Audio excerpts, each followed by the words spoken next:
Coming up in a moment, Boko Haram strikes again in Borno State capital, killing at least 5 people and injuring dozens more. This is the second attack this week.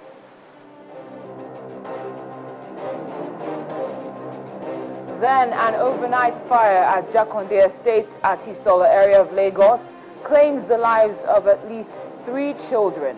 3 vehicles and 8 shops were also razed in the process. And later on in Africa Tech, it's physical markets versus online markets. Which one is more profitable?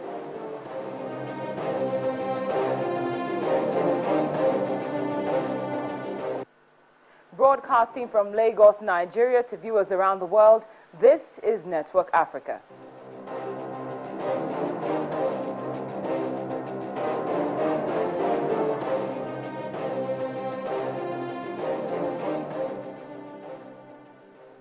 Hello and welcome to Network Africa on Channels Television with me, Cynthia Are. We begin on a rather disheartening note, as at least 5 persons have lost their lives in a suicide bombing incident which occurred at a crowded market in Gamboru, Maiduguri, the capital of Borno State in northeast Nigeria. The blast is said to have occurred at about 6:30 a.m. near the entrance of the market, where operatives of the commercial tricycles park were waiting for passengers. There is some contradiction regarding the number of casualties.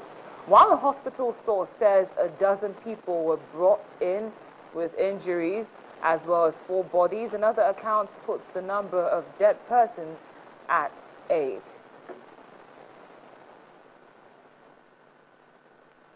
At this point, we're going to take you through what's been happening in Maiduguri since May the 30th. Now, the latest attack in the Borno State capital is that which occurred this morning, in which 5 people were killed in Gamboru Market. On July the 11th, 5 were killed in twin blasts. Now, regarding the one that occurred this week, which makes it 2 incidents on the capital this week, 5 were killed in Molai General Hospital explosion. Before that, 8 people were killed in twin bombings at the Baga Fish Market, and 3 bombers also died at Maiduguri Highway before reaching the target. On June the 4th, 2 died in a suicide bombing near the military checkpoint. 50 people were killed in an abattoir bombing, and then 4 were killed at Gamboru Market as bomb exploded in that incident. Then 26 were also killed in an explosion at a mosque, and 13 were also killed on May the 30th in an attempted attack on Maiduguri's business sector. Now we're going to look at other incidents, and this is what happened right here in Lagos, the commercial capital. We understand from a statement released by the National Emergency Management Agency, that's NEMA, that an overnight fire at a mechanic village, which consists of homes, vehicles, and shops, claimed the lives of 3 children from the same parents. The children were aged 7, 5, and 1.5 years. 3 vehicles and 8 lock-up shops, plus a room and parlor, were also razed in the process. There was also another fire outbreak which occurred at Travel Day Inn at Tony Street off Allen Avenue.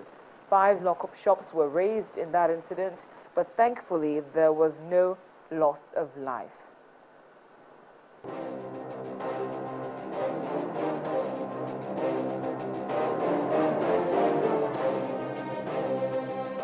Welcome back. You're still watching Network Africa on Channels Television. Now, just before the break, we were telling you about fire incidents that have happened overnight in the commercial capital of Lagos State. A reminder is that an overnight fire at a mechanic village, which consists of homes, vehicles, and shops, claimed the lives of 3 children, all from the same parents. The children were aged 7, 5, and 1.5. 3 vehicles and 8 lock-up shops, plus a room and parlor, were also razed in the process. There was also another fire outbreak that occurred at Travel Day Inn at Tony Street off Allen Avenue, and 5 lock-up shops were razed in that incident, but thankfully there was no loss of life. Based on these occurrences, the Director General of the National Emergency Management Agency, Alhaji Muhammad Sani Sidi, is appealing to Nigerians to be fire safety conscious and take precautionary steps to prevent similar disasters. Now, we're joined again by Mr. Ibrahim Farinloye, who is the PRO for NEMA. Mr. Farinloye, thank you very much for your time. Good evening, Mr. Viewers. Good evening. Now, what more can you tell us about these two unfortunate incidents? Well, today we had about 3 incidents, one at the Jakonde Estate in Solo, one at Tony Street, another one at Ajebule area. All midnight, the Jakonde Estate started around 2 a.m., while the one at Ajebule was around 3:30. Tony Street area was around 4. However, the ones that affected the lives, which we didn't know what caused the fire, but the effort of the Federal State Fire Service for their prompt response have saved lots of things. It will have gone far beyond that, and we prayed more effort to be concentrated on enlightenment and sensitization of the people, now, so that they will avoid what can cause further damage to their properties. Now, how exactly are you going about this sensitization process? Because the number of fires we've seen overnight are quite quite disturbing. So, what kind of programs are you putting together to sensitize people?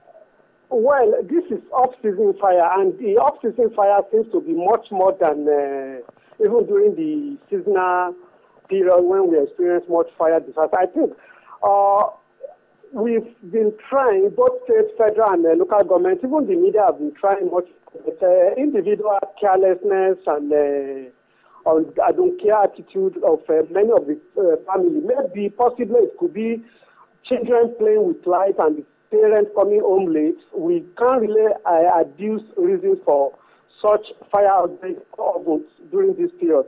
So whatever we are going to do, the people, attitudinal people, to know that fire usage is both positive and negative, and the negative is much more damaging than the positive one. So people have to be very, very conscious. It is for us to campaign, it is for people to carry out that campaign. Whatever lessons we plant is for them to implement it. That is the problem we need to address individually and collectively. Could you give us some tips to guard against such tragedies? Well, usually many of the parents, maybe because they arrive home late, and they will light off and possibly put maybe lantern or candle or something like that, they might forget to sleep off and such things. So whatever happens, when they get late, they shouldn't try to put up anything. And if they put candle on, they should ensure they put it out before going to bed. Secondly, we find out that putting a handset under a pillow, cell phone under a pillow or your laptop under your bed can cause fire disaster. Though we don't know what are causing the recent ones, but some of these instruments which uses battery, which can also cause a spark, can cause fire disaster. A lot of issues, but the parents, the adults should be able to know what precautionary actions they can do. Taking items away from flammable materials will be the best way for us to comply with. Well, Mr. Farinloye, thank you very much for your time and your tips. We appreciate your input. Thank you very much. Mr. Ibrahim Farinloye, the PRO for the National Emergency Management Agency, NEMA. Well, we also have tips for you because we don't want this to happen to anyone. We've got tips, precautions for you that you can use to guard against such incidents. Now, here are some tips to avoid fires at your home. You need to be very mindful, especially after using matches. You can quickly run it underwater to extinguish any invisible flame or heat source that could cause a fire in the trash can. You should also enlighten your children not to play with lighters or matches. Then you also need to be very careful with candles, kerosene lamps, and other open flame illumination or decorations. Do not refuel a generator while it is still on. Just like Mr. Farinoye said, it's also very important that you do not charge your laptops, tablets, phones, and your gadgets generally on the bed or any fabric source. Then install and regularly test smoke alarms and fire extinguishers at your home. Now, in order to prevent a possible fire outbreak at your place of work, it's important to organize fire drills to enlighten staff on protocol in the incident of a fire. It's also very important to report electrical hazards, faulty wiring, and also malfunctioning electrical equipment, as they are also key contributors to workplace fires. It's very vital that you also install smoke alarms and also fire extinguishers at several locations within the premises. Then overloaded extension cords and bad connections can also melt wire insulation and cause a fire, so that needs to be avoided. Also, never use extension cords for air conditioners. That's very imperative. And also establish a predetermined point of assembly in the event of a fire.